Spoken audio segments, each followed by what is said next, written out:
It's not that different than someone being short versus someone being tall. Like, I think it's easy for someone to be like, oh, climbing's not fair for you because you're missing your hand. But it's not really fair for anybody, and that's why climbing's really cool. Like, The Rock doesn't give a shit if you're tall or you're short or you're flexible or you're not. And I'm just another variation of tall, short, wide, skinny, and The Rock doesn't care.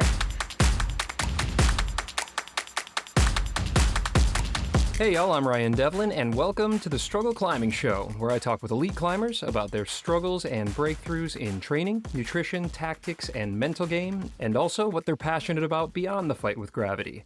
Welcome back after last week's mind-blowing pro clinic on training power with Dr. Tyler Nelson. Y'all, I'm super psyched that you're here today as we chalk up for a chat with Mo Beck. As a competitive climber, Mo has won 9 national titles, a gold medal at the 24 Paraclimbing World Championships in Spain, and defended that title with a gold medal at the 2016 World Championships in Paris. Mo became world famous as the subject of the fantastic, inspiring, and also quite hilarious Cedar Wright film Stumped, which documented her journey to send 12A with half the hands most of us climbers use. Mo was also named a 2019 National Geographic Explorer of the Year after completing an expedition to the Cirque of the Unclimbables. Y'all, this conversation is full of struggle, stoke, laughs, and a ton of actionable takeaways, regardless of how many hands you have. So y'all, I got super close on the fall proj last week, which is this mega fun 12D called Jesus Wept. You would know that if you've been following along with me this fall. Look, I just something broke through here. I don't know, maybe my tactics are getting dialed, maybe just the rock is getting colder and stickier, or maybe it was because Eric Hurst was belaying me. Now, surely y'all know the name Eric Hurst. He's the mind behind Training for Climbing, as well as the official climbing nutrition sponsor of The Struggle, PhysiVantage. This is a line of products created by climbers for climbers so that we can all level up in our training and nutrition. And if you've ever met Eric or you've heard his great podcasts, you know that he is the real deal. His science-backed products are used by over 50 pro athletes, from Jonathan Siegrist and Brittany Goris to Katie Lambert and Drew Ruana. And why would that be? Well, it's because it works, you guys. I've been a paying customer for years, and I have truly felt the difference, just as I did on this proj last week. I know it's going to go soon. If you're looking to train harder and climb stronger, check out all that PhysiVantage has to offer. Just hit that link in the show notes or use checkout code STRUGGLE15 to save 15% off any full-price nutrition order at PhysiVantage.com. And I'm proud to share that the official gear sponsor here at The Struggle is Petzl. You guys, I've been using Petzl gear since I learned how to climb trad out west about a decade ago, and they're as rad and reliable as it gets. I am super psyched on their new Sirocco helmet, which goes above and beyond the UIAA and CE helmet standards to give an extra level of protection on the top and the side of the helmet. Why does that matter? Well, when you're climbing at your limit, you want to know that your melon is protected from the unexpected whip or rock fall, and the Sirocco gives you that confidence. It is ultralight, you don't even know you're wearing it, and it's just packed with vents for excellent airflow. If y'all need a helmet, this is the one. Check it out at your local gear shop or pop by Petzl.com to access the inaccessible. And this episode is also sponsored by Friction Labs Chalk, which I have been using for years because it is the best. This project I've been working on is super long, and I spend about 20 minutes on the route as I try to find some frictiony rests between crux sections. There's no amazing rests, but there's good rests if you can get them. And the more friction I can put on my palms on those rests, the less my fingers have to take on. So I've just dialed in my chalk game to help me out. I start off with a base layer of Friction Labs Secret Stuff liquid chalk, which just lasts forever. And then I freshen things up with my usual Gorilla Grip while I'm en route. I'm telling you, the grip's amazing, and I am resting well on holds that I used to have to be pretty engaged on. That is going to be my key to sending. Look, try Friction Labs yourself. You're going to love it, and if you don't, they'll give you your money back. That's how psyched they are to help you level up your game. Enter code STRUGGLE20 at checkout for 20% off your first order. Chalk up less and climb more with Friction Labs. Lastly, y'all, this episode is carbon neutral in partnership with our friends over at the Honnold Foundation. Stick around after the interview to hear more about the amazing work that HF is doing. All right, huge shout out to you patrons of The Struggle. Thank you so much for your support. If you're not a patron, think about joining the community here. You can get ad-free episodes, so boom, would have just saved yourself a few minutes right there. And you'll also get access to all sorts of other really rad perks. I'll tell you more about that later, but first, let's crack open an ice-cold 40-ounce bottle of Struggle with Mo Beck.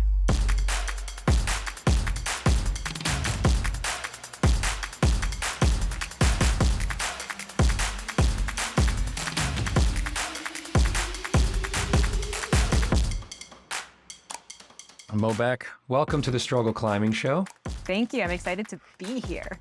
Well, it's a real pleasure. I know you've been running around like crazy. I feel like you're a hard person to pin down. Yeah. I mean, lately, it's a fortunate thing. I'm privileged to be running around. And lately, I feel like I'm mostly running around talking about climbing rather than doing a lot of climbing. It's kind of my world right now. But, it's really fun. It's not the worst thing to be talking to people about. And what do you find more challenging, the climbing itself or the talking about the climbing? So I really like talking to people. Like I love public speaking. I love getting up there and sharing my story. So probably the climbing is more challenging, especially with my schedule lately. Like I'm home for 3 or 4 days at a time. And, when I'm on the flight home, I'm like, okay, I'm going to wake up early tomorrow. I'm going to go for a run, do some climbing. And then I end up just laying in bed with my dogs until 11 o'clock in the morning. So it's definitely, this is the summer of fighting to both find balance and have it all. Well, that sounds like a struggle. And here we are with a perfect segue to talk about struggle. Of course, we're going to dive into specifics about your training and your nutrition, tactics, mental game, the usual jam here at the Struggle Climbing Show. But before we get specific, let's zoom out. What is your relationship with struggle? How do you see struggle through the lens of climbing? I kind of like struggle. I like things that are hard. I think that, if something's easy, I'm not growing, I'm not getting better. It's easier to walk away because you feel like you're done, you've peaked. Whereas one of my favorite things about climbing is it can always be hard. It could always be a struggle. There's always something to get better at. And it doesn't have to be a physical struggle. It can be mental. It can be technical. I'm in the process of getting my guide certifications and I'm just I'm cruxing out on these stupid knots in the process. And so I just love how climbing has so many different layers of struggle. It's not like other sports where I think the struggle is just it's physically hard. Climbing has it all, which means I'm also always struggling. Has your view on struggle changed or evolved as you've grown as a climber? Yeah, so I've been climbing for a while, and it's an intimidating sport to get into. It's a lot of ego.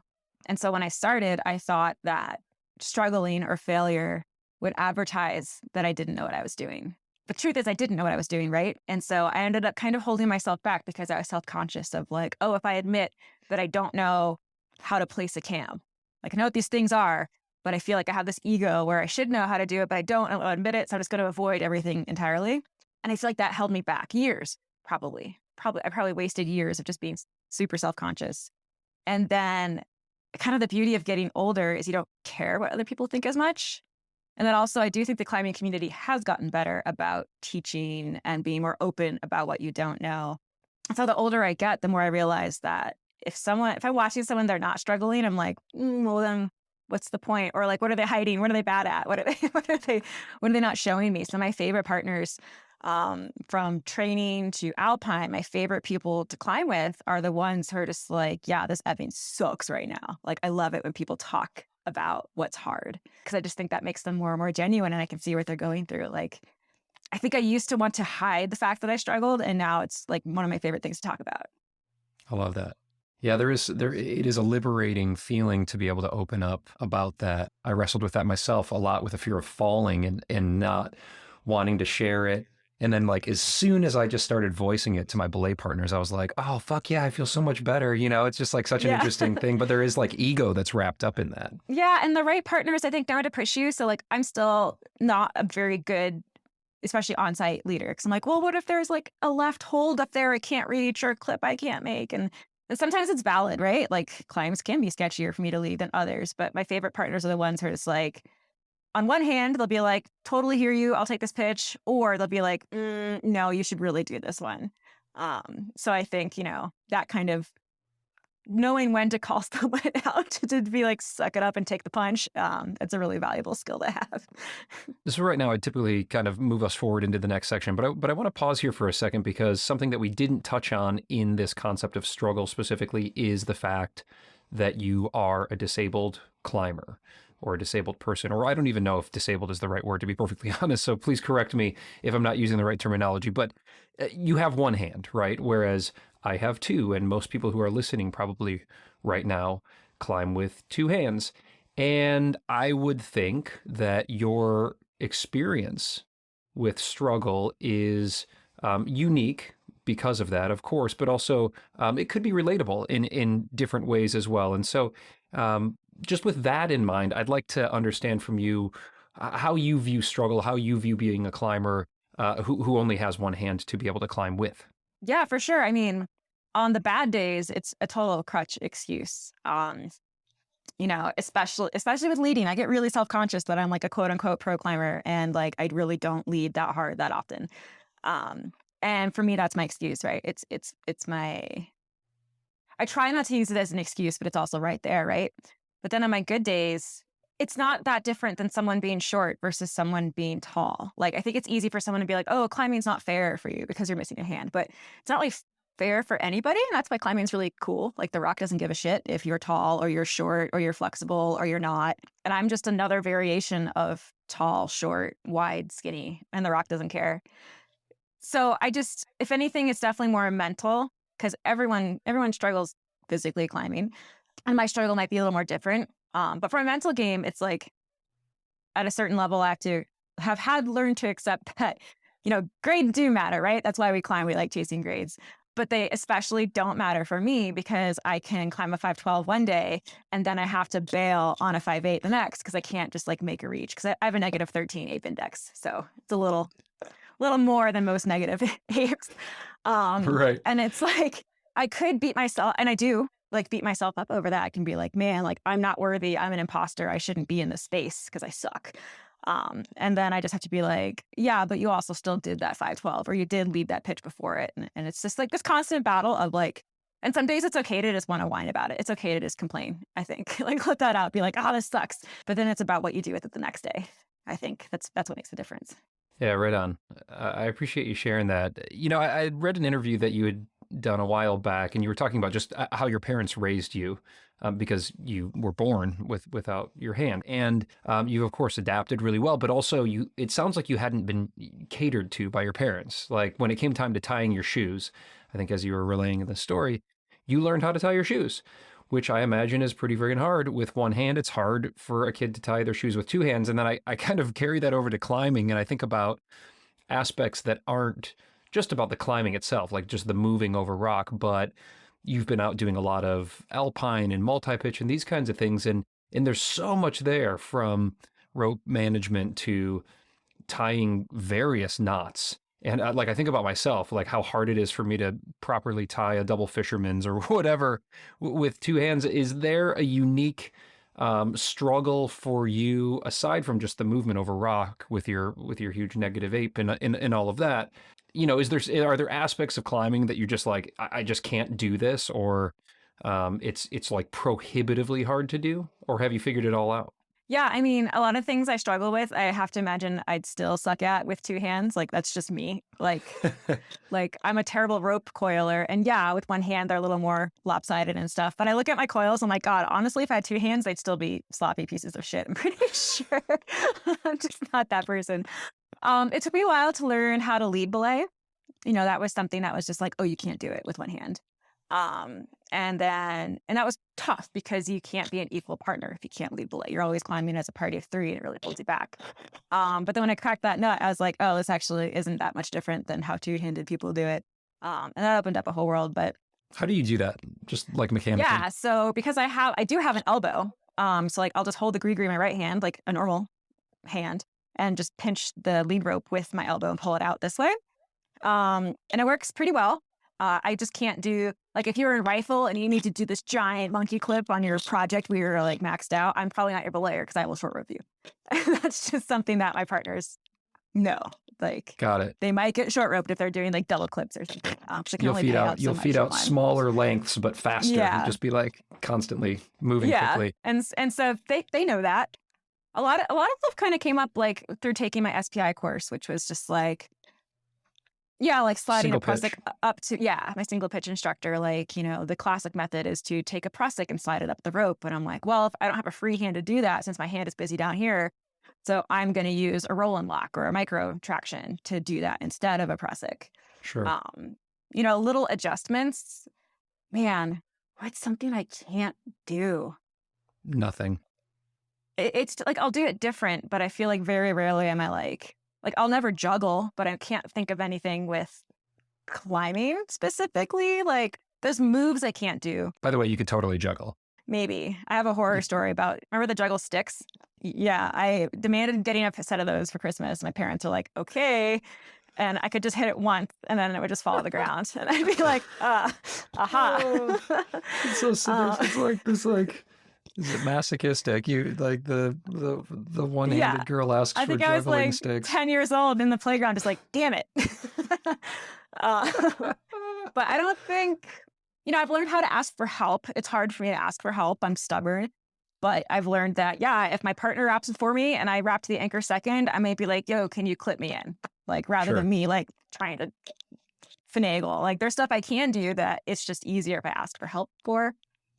But man, like, outside of reaches and moves, and who doesn't run into a reach or a move they can't do? I think where I run more into, like, the I can'ts is actually on the training side, like, in the gym. Like, certain drills, certain exercises that I'm like, this sucks enough that I'm just gonna pass. Perfect transition. I love it. Thank you. Okay, good. Let's talk about training. Let's get nerdy. Let's dive in. Where have you or where do you struggle, Mo, with your training specifically? Yeah, so I have the same struggles as most people where I love climbing. I can climb every day. Training for climbing is a whole different bag, and that can be hard to motivate for, especially now that I do this full time. I'll go to the gym at 10 in the morning alone, and I just sit there. I'm like, I could do these drills alone, like, or I could just kilter board for 2 hours and then call it good. Like, I'm great at ignoring my training plans. So there's that mental struggle, right? That I think every serious climber has of like, to take it to the next step, you have to start training, not just climbing more. But I feel like my training cycles are always so wavy that I can always get away with a lot of improvement from just climbing more still. But as far as like more traditional stuff that I sidestep is like, I don't hangboard. And that's such a huge part of advanced climbing training. I think I could. I see videos of other one-handed climbers hangboarding, but it's just never felt good to me. Like it hurts in the wrong way. And so I've worked with my coach to just be like, cool, well, we're just going to do specific problems on the kilter board for your finger sessions, or we're going to like seek out these certain routes for finger sessions, or we're going to, I use a gripple, which was like the OG portable fingerboard kind of thing. So just so I'm kind of understanding what you're training here, is that where you're talking about like top end power, or you won't hangboard even if it's like, assisted removing weights with a pulley, kind of like long duration density hangs or any of that? Yeah, I should keep trying, but every time I try to start a hangboard regimen, I'm just like, I end up being sideways underneath it. So there's always like more of a spin factor. And I'm just like, oh, this is like, and because it's on one hand, it's like, it hurts this part of your neck. And I'm just like, this just doesn't feel, it feels like I'm going to hurt myself more than get strong fingers. Well, sure. And it sounds like you like to climb as well. And so like trading out hangboarding to do, some specific work on a board doesn't sound like too much of a sacrifice, because board climbing's fun. Yeah, board climbing is awesome. And similarly, my coach is always like, we have to campus. And I see other one-handed athletes campus, but I'm just like, God, every time I just like, I can only use the biggest rungs, right? I have to come in from the side with my stump, and then I ended up punching the wall, or I end up like, it bruises my stump every time to like hit the side of those bars. And again, I'm just like, it just hurts. And like, I enjoy training that's not fun. I enjoy the suck, but when it's just like, the balance of suck here is a little off.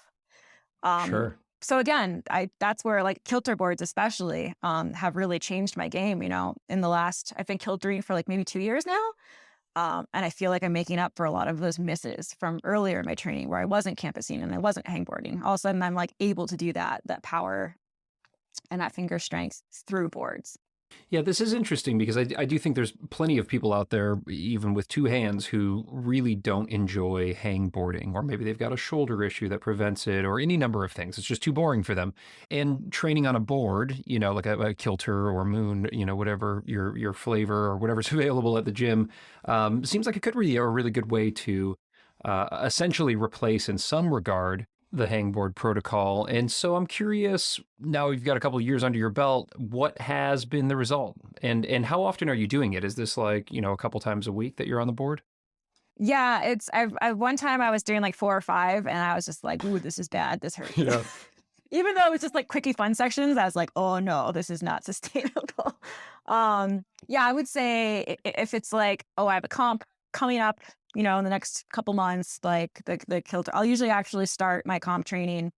I kind of don't follow the whole endurance, then strength and power, then P. I kind of start on the kilter board because endurance always comes back fast for me.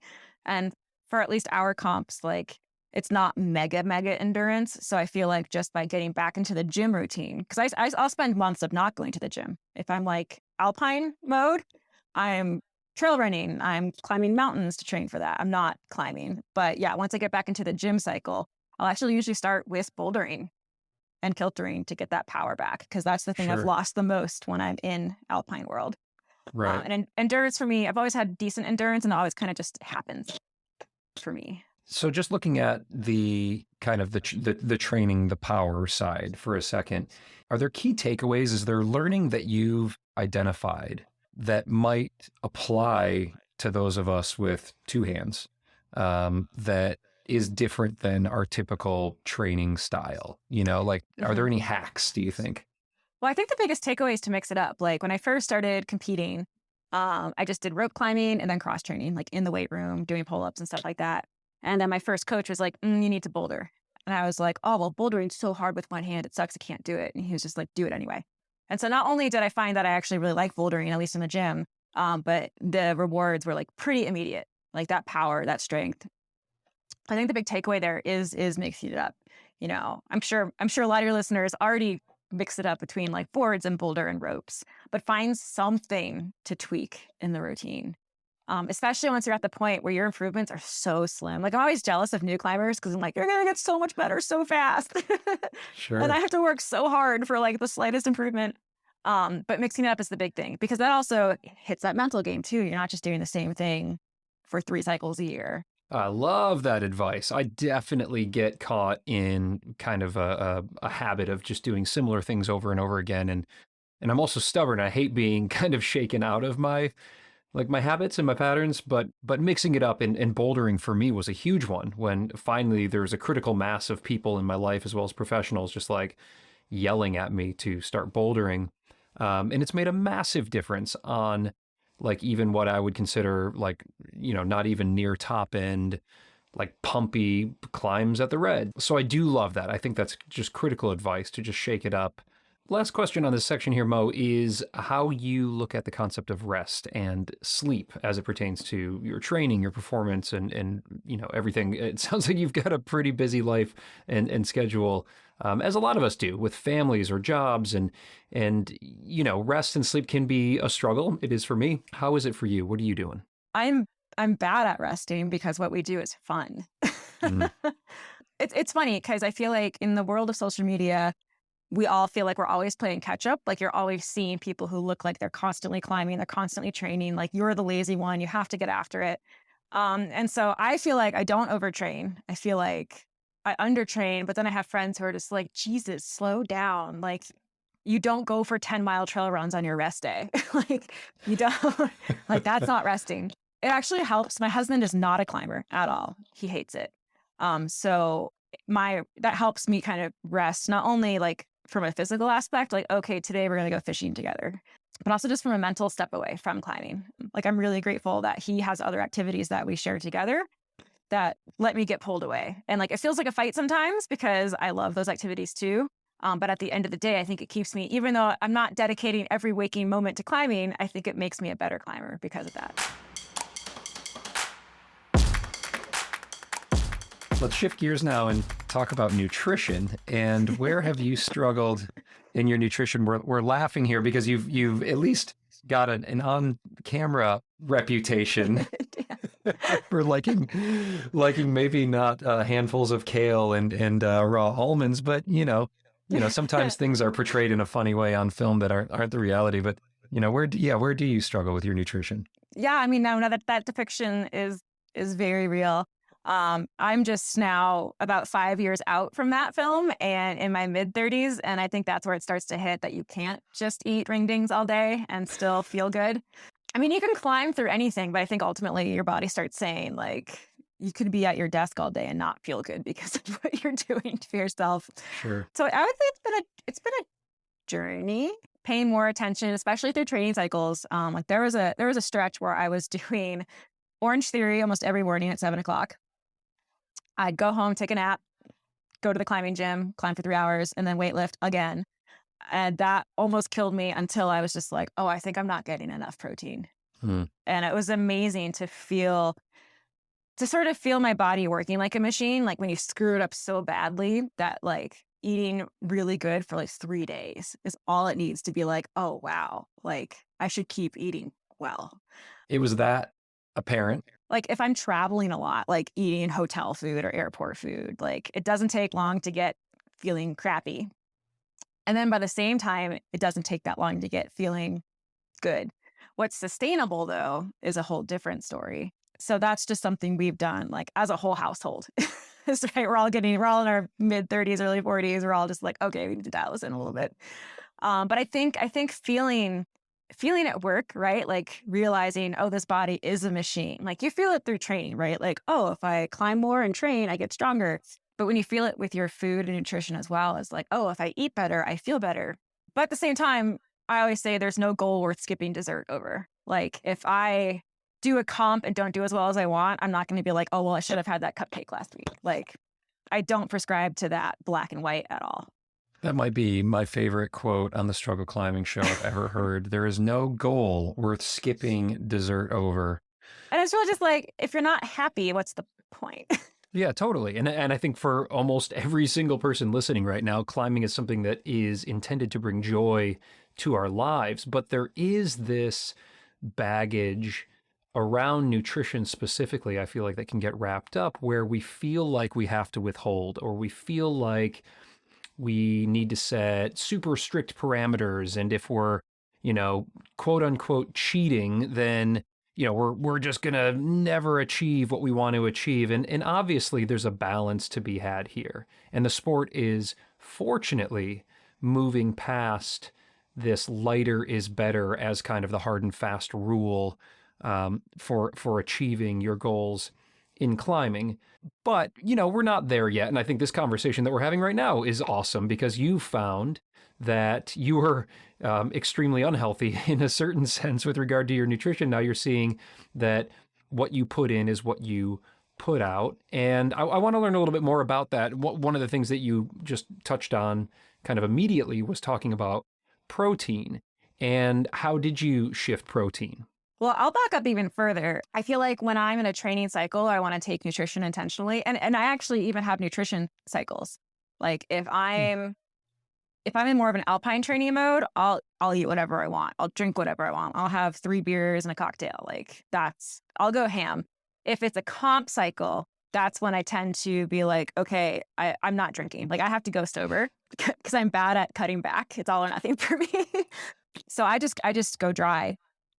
And I feel like that first step with alcohol switches something in my head where without realizing it, I'm also making better nutrition choices where I will bring the shake to the gym or I will pre-make a quinoa salad or I will make sure to add a higher quality of cheese to my salad or something like that. Sure. I'll still eat fried chicken and cheesecake, but for me, the alcohol is the big switch that then I'm more likely to, or I just like, once I commit to that, then I'm like, okay, I will do all my workouts this week and I will eat better. So I think it's finding the one thing. It doesn't have to be alcohol. It could be, my one thing is going to be waking up every morning at 8 and taking a dog for a walk. But I think finding that switch where it's just like, it's game time. We are in training mode now. But then also having times where the switch is off. Like I guarantee you, once the World Championships is over, I am back to drinking a lot of whiskey.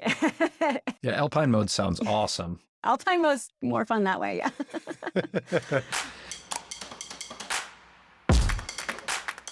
All right, let's clip into tactics now, Mo. And where have you struggled with your tactics? I guess I don't really think of myself as a tactical climber. Like, I have projects, I work on them, but when I think of like, oh, what's my tactic for? I'm like, I don't really know. I just kind of like try it once, see how it feels, like see if it feels possible, see if I like it. Very much into breaking down sections. And I guess we can even really, it's like when you preview a comp route, like you see everybody out there nerding out, doing the moves. And like, I can't, that means nothing to me. Like, I don't know if people are memorizing it, but I look at a competitive route and I'm like, well, I'll feel it when I get there. And so I have learned to at least identify the cruxes and the rests. And so I kind of try to do that outside too. Like on that first pass, I'll be like, okay, well, here's where I need to stop and here's where I need to go. And you do that from the ground, or you'll do that like on a beta burn? Yeah, for an outside project, it'll be the beta burn. You know, outside routes are so much harder to read from the ground than a bright orange comp route where you know the shapes, you know the holds. You know, tactics for me is probably actually more of a balance. Like when I went into heavy duty project mode for the climb for Stumped, it was just beating over and over, and it was my job. And I think the reason I got it was because I didn't climb anything else for like 4 months. Like I was just only at that crag. Turns out it was just conditions based. Like once it became October and the crag was cooler, I think that's why I sent it. It wasn't because I got that much stronger, that much smarter. It was just conditions based. So I think being realistic about the expectations based on conditions as well. Like instead of beating myself over the head, like if we hadn't made that film, I probably wouldn't have sent it until next spring or something. I probably wouldn't have been up there as much because it was a full sun Boulder Canyon crag. But like I project right now outside. I actually haven't even been going to it because I've been in alpine mode. I'm like, there's no point. Like, why risk blowing a finger? Why give up having fun on more moderate routes when I'm just not in that like mid 512 sport climbing shape right now? So I think a tactic is also just like a backed out. I guess I'm more of a bigger picture tactic person. Like, where am I going to put my effort right now based on where I'm at? You noted something there that I think is just incredibly important to highlight for a second. And that's kind of this concept of conditioning versus conditions. And it's something I always get wrong, it seems like. Like every year, fall comes and, you know, quote unquote, Send-tember hits. But, you know, out here at the Red, Send-tember might as well be July because it's like super hot and super high humidity. But still in my head, I'm like, oh, it's time to project. And so I get on the project and I put in probably, you know, 100 more burns than I would need to if I just kind of sussed it out in the warmer temperatures and then just waited until, you know, like an actual low temperature, low humidity day that here tends to come around in November. And it sounds like that was your experience as well on Days of Future Past, which was a 12A, which of course you famously, you know, projected and then sent in Stumped. Is that kind of what the experience was for you now looking back? Yeah, that's what happened to me on days. Like, I probably had all of the moves I needed on like session 5, but it was like session 20 that it went down because I spent the in-betweens just greasing off of this slimy, gross, humid crack. And instead, yeah, once it became October, you know, I ended up sending at like 8:30 in the morning in October when it was cool and crisp and shady. And I was just like, that didn't feel that hard. What the hell? Outdoor projecting, hard sport, it's so fun and it's so interesting and it's so arbitrary, I would say, too.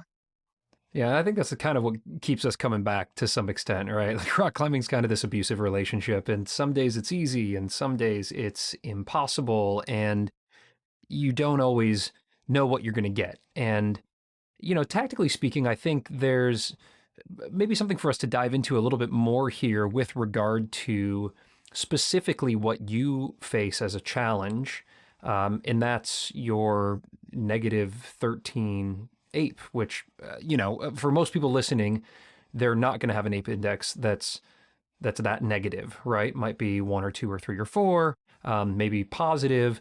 And so for us normies, as you say, with a bit of a wink as you talk about able-bodied climbers, like on social media, you know, what can we glean from that? How can we tactically learn from what you've learned on how to take on a route. And why don't we just continue looking at Days of Future Past here?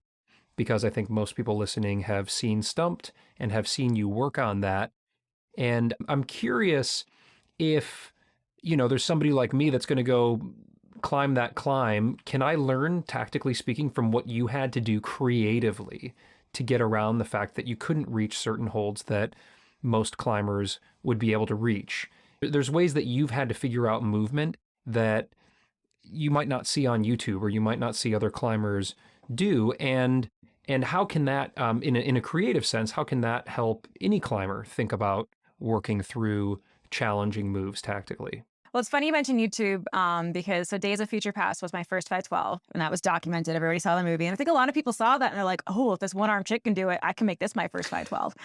and so I'll be up there at that crag because there's so much good climbing up there. And I'll see these like normal able-bodied people doing this disgusting beta that I did. And I'm just like, no, like, you don't want to do the up to your ears heel hook. Like, that's awful. Like, you don't need to do that. So the influence of like, it's just so interesting to me because they're looking at my beta versus like a normal person. Did they not watch the film to the point that the greatest rock climber in the world, Tommy Caldwell, couldn't do your beta? I just like, yeah, because my beta involved this like really high, awful heel hook to like act as a second hand. And I'm just like, bro, you can just stand. Like, just give me your hand. Like, I love it. So that's been really fun. And so outdoor climbing is different to me beta-wise than indoor. So indoor, I look at a route, and I've been climbing indoors for years now, a long time. And I can look at a route and be like, okay, here's how they want you to climb it. And I have to make a choice, especially like usually in cruxes. Sometimes I have my own cruxes and I have to make a decision. And the hardest part for me is the mental part of, do I do it the intended way or do I have to do my own weird, different beta? And oftentimes when I punt on a route indoors, it's because I chose wrong. And as soon as I get back on and do it the other way, that's when I'm like, okay, well, that was the choice. Outdoors is less black and white, right? Like there's no intended way. I never research a route, I guess. Like I've never been like, oh, I'm going to project this. Let me YouTube and see what other people do. That's actually never occurred to me. And I'll even work on a project, with friends. And if anything, I watch them like, yeah, I can't do that, whatever. But they watch me and they're like, maybe I should try doing that instead. And yeah, I think beta busting, I guess I do it all the time without really thinking about it. And right. Yeah, I think that's the fun part, though. It's the puzzle that can be solved a bunch of different ways. I think that's just a really interesting thought experiment, or even like an actual practical experiment that a lot of climbers can do, which is to try to climb things a few different ways. Even if they feel super awkward or wild or uncomfortable. I do this all the time when I'm working out a high crux, something that'll be like an RP crux.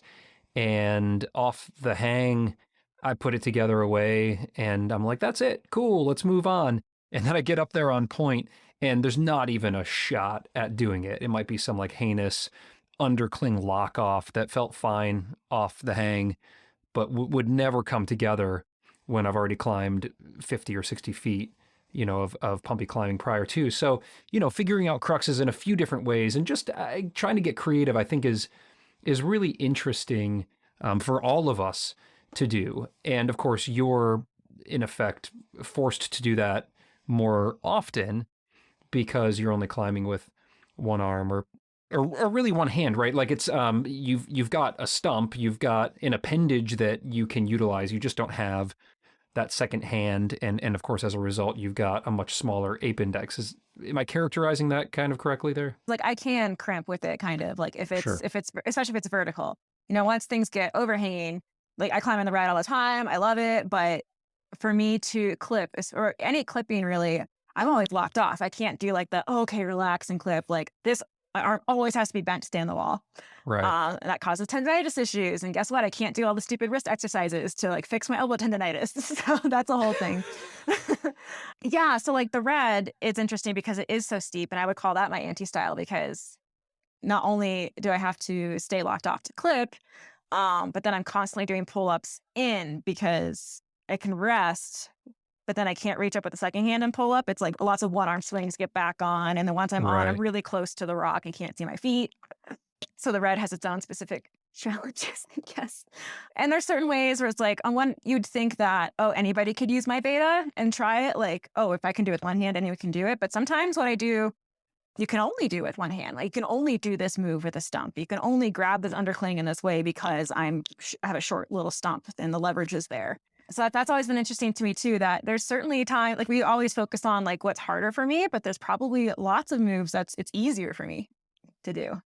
Hell yeah. Yeah. I like that perspective. I think that's critical because, for you, whether it's having a stump and getting leverage on an undercling that I wouldn't be able to stand up into, because in that instance, my arm's too long, or, short person beta, I think is always an interesting counter to people thinking that tall people just always have it made because they can reach through.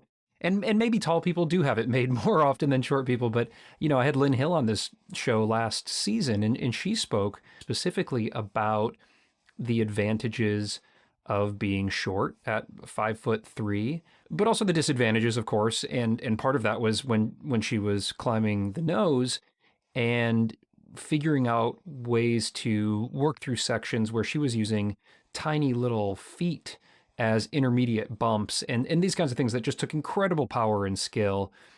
And of course, she figured it out. But she also, in the same breath almost, said that she would get on climbs and maybe climb into a crux section and immediately recognize like, nope, that climb's not for me.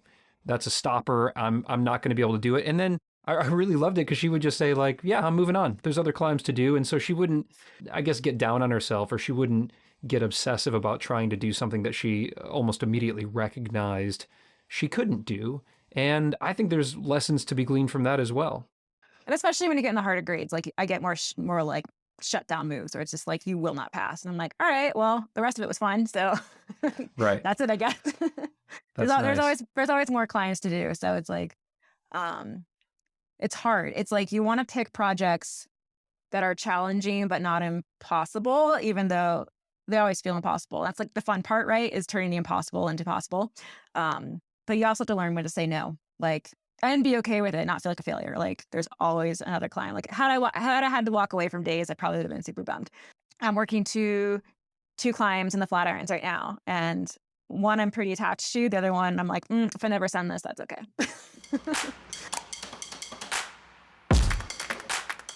All right, so this is kind of like a perfect dovetail now into the mental game chapter, and it's such a rich area. I want to circle back to some of the things we've talked about, but first, generally speaking, where have you struggled with your mental game, Mo? I feel like I'm a very mental climber anyway.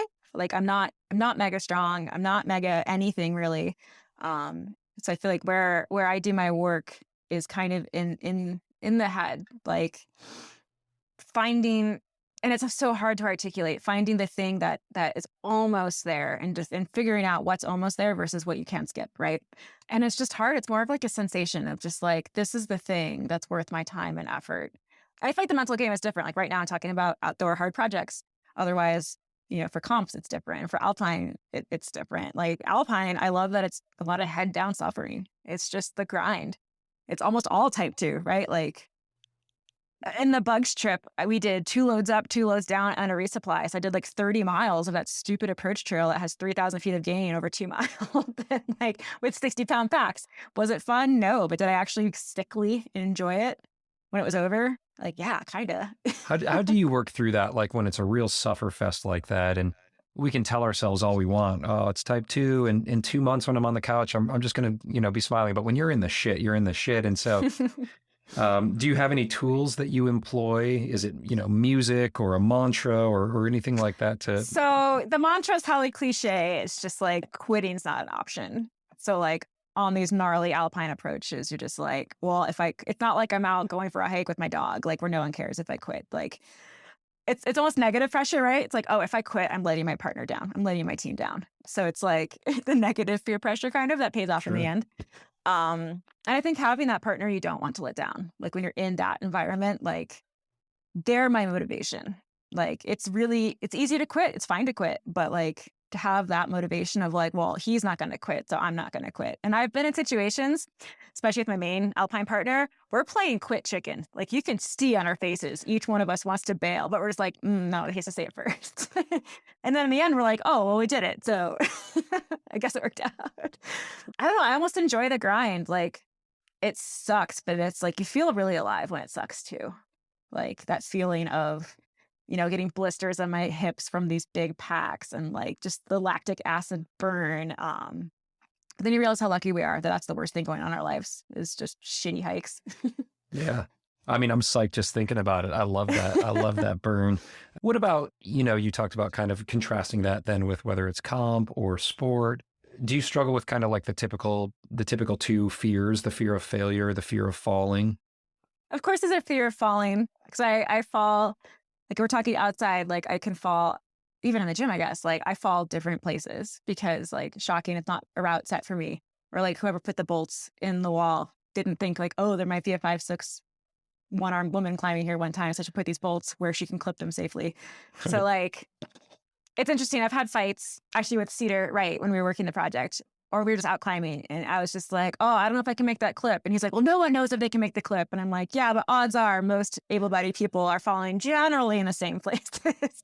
Whereas for me, like I could punt on like the 5'8" section of a 5'11" or something. Like it could just, it could be sketch. Actually, I had to bail on core angles because like we fired off like the crux pitch, but then this like 5'8" stupid move, I just couldn't reach out of this crack. So that's fear. I'm always struggling with like, fear is interesting, right? Because you have like the primate monkey fear, which is just like, I shouldn't be up a cliff right now. This is dangerous. And that's usually an invalid fear. Like, but you can also have valid fears where it's like, well, there's a real risk if I were to fall here. Like it's separating those two. It's like, why am I afraid right now? And it's learning when to be like, this is valid. Then you do risk analysis. But if you realize, oh, this is an invalid fear, this is a monkey fear, then that's the one you're just like, okay, suck it up. How have you just specifically for yourself worked through some of that? I mean, I'm still working through it, right? It's like for trad, especially because stopping to place gear, like it's pretty quick to like, clip a bullet, right? But to finagle gear and like, what if you're in a weird stance and you pulled the wrong size? Now you just doubled the length of time you're standing there getting pumped in your calves, and like my stump's starting to slide around weird. And so for me, that's just pyramid building. Like I'm working my way through all the 5'6" in Eldo right now. I'm starting at a place where I'm not afraid of falling because I'm not going to fall. And then getting that mileage. I think with lead climbing especially, it's just about mileage and starting at a place where you're not even thinking that you're on the sharp end because it's so chill. Now, can we just contrast that for a second with comps where you literally have maybe one shot or a couple shots to do the thing, which I've never experienced, like I'm a sport climber, trad climber. It's like that rock's likely not going anywhere unless somebody breaks a hold or something like that. But like, I've never felt the pressure or the stress of like, all right, you got to do it. Unless I'm putting it on myself where I'm like, oh, my kids are watching and I really want to do it for them. But that's not the same as being at Worlds or something. Do you feed off of that or is it a limiter? It's probably, again, I kind of enter a similar space of getting focused, and in comps, that's more of a bad thing because you do forget to breathe, you do forget to stop. The tunnel vision hurts you a lot. I mean, that's probably the least fun part about comps is like you do have this like ominous one and done, and it like seriously affects your climbing because so in Salt Lake this year, I got second by like a plus point or something, and I was super bummed because I've beaten this girl in the past and the really strong French girl didn't come. So I was like, this is my last chance to get gold because I can't beat the French girl, but I can beat this girl. And then I didn't. And I was just like, oh, well. But then the next day I went back and got like 20 more moves. And it was just the pure nerves, weird, bad focus of an on-site comp style climb. You just like pretty much take away 2 or 3 letter grades, I think, to like what you would on-site with your buddies in the gym to what you would do in a comp because it's just that wild. Yeah, that pressure there. And so, I mean, I think that's fascinating because there is like, it's the Monday morning quarterback or whatever, Totally. like. I was just like, if I just did this yesterday, I would have my gold medal. Like, God damn it. Like, so how do you train for that? Or how do you work, like whether it's with your coach or your team, I think it's a similar thing with exposure therapy, right? And as a paraclimber, we don't get that because we just don't have that many opportunities to compete. Like our World Cup circuit this year was 3 stops. Whereas if you look at lead boulder, they have double digits. And even domestic comps, there's so many that able-bodied people can do. You know, there's team trials, there's nationals, there's the Boulder Cups, and we have one nationals. That's it.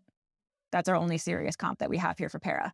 So we just don't, I guess that's a level playing field in that we don't have the opportunity. So all of us have about as much training going into it.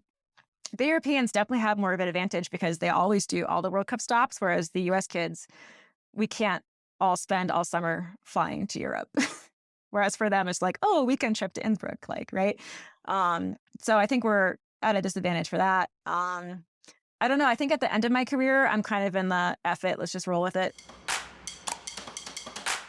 All right, well, let's kind of look at the big picture here. Let's zoom out from your own climbing and talk about things that you're passionate about and that bring you purpose outside of just climbing. So I'm in a spot, I guess we'll call it selfish altruism, where the more effort that I put into growing the paraclimbing community and opportunities for adaptive climbers, the more I also benefit. So it doesn't feel like I'm just, it's not like I'm helping rescue kittens or anything. Like I get real reward out of the work I put into it.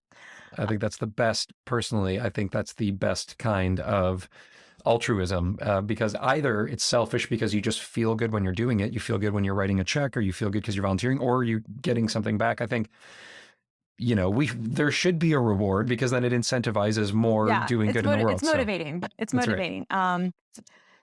Okay, I'm pretty busy. So right now I'm on the board of USA Climbing as well as on their paraclimbing committee, and we're working pretty hard at adding more domestic, higher level competitions. We're working at growing our nationals, you know, and with competitive climbing, we're trying to grow it from both ends, right? It's like we're trying to get totally new people in who never thought they would compete in their lives.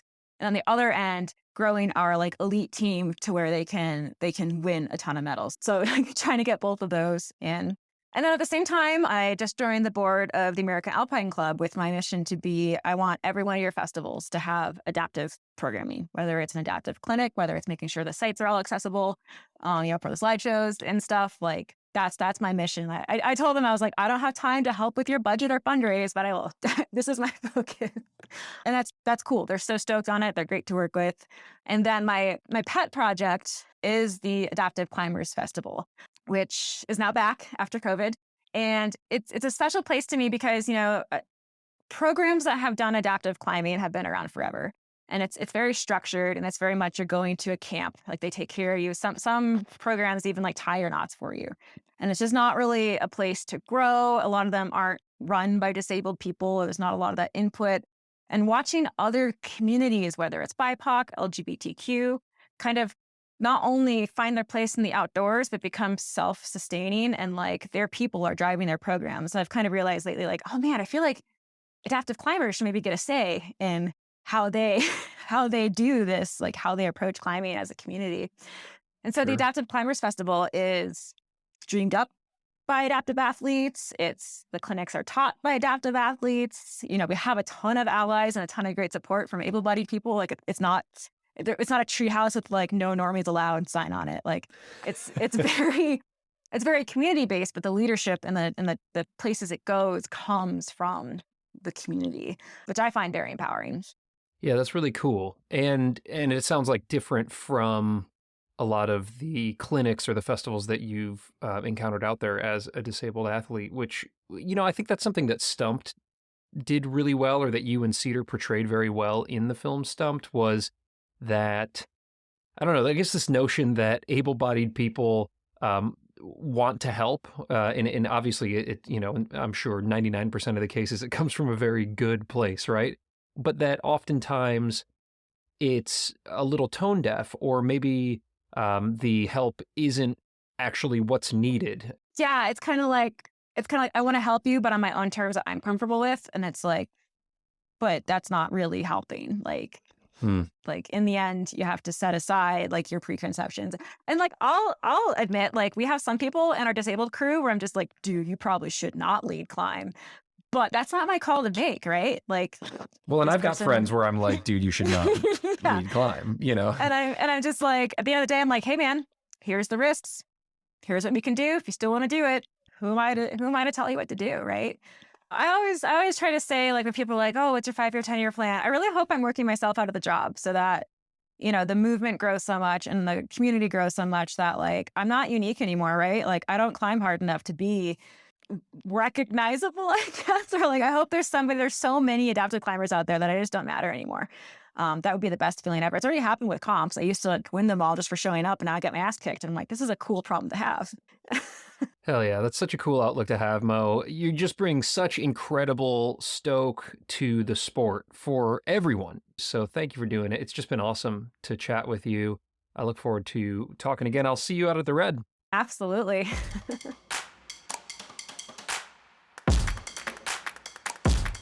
And that wraps up our chat with the stump jamming, comp winning, alpine crushing, fun loving Mo Beck. What did you all think of this combo? Let us know. You can find us on Instagram at mo.in.mountains, at Ryan Devlin Outside, and at The Struggle Climbing Show.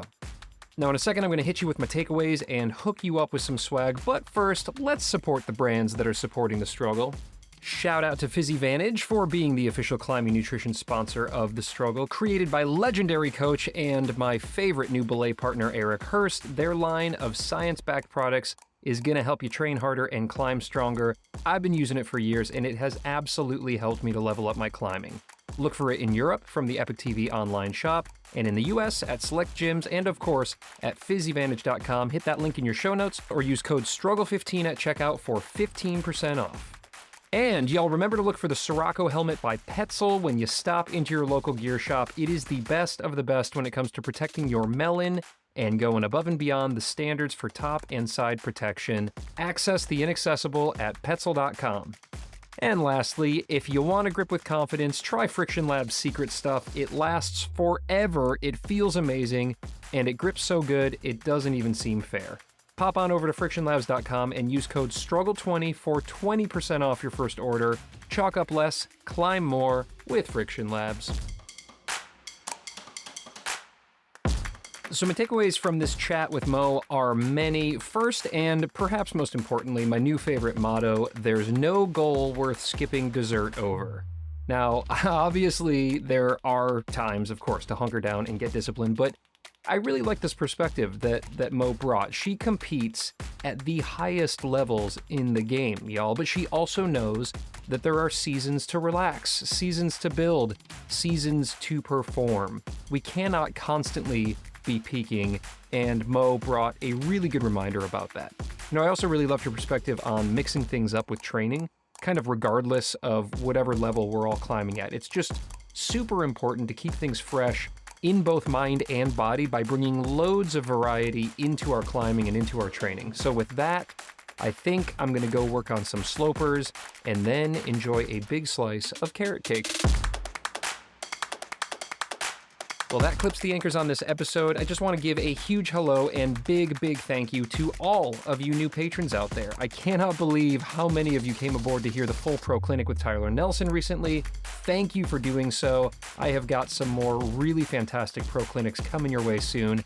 If you're not a patron, would you consider becoming one? I'm hustling pretty hard over here in the podcast/utility closet, and it would be awesome if you could support, if you have the means, of course, to spare a few bucks a month.